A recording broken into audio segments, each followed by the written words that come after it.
In front of me is OPPO Find X8, and today I would like to show you how you can set up screen lock.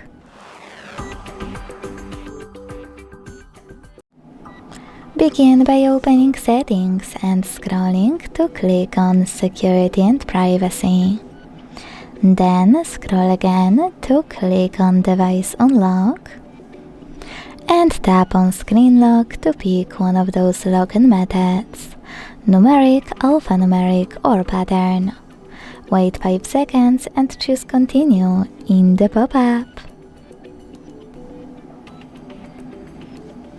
Then if you change your mind, you can always tap on Use a different password type and select one of those options. Then create your login method and repeat it to confirm it.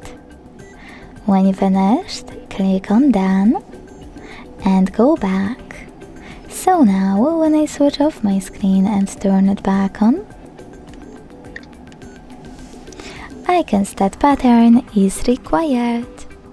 Thanks so much for watching. If you enjoyed this video, leave a like, comment and subscribe. Bye!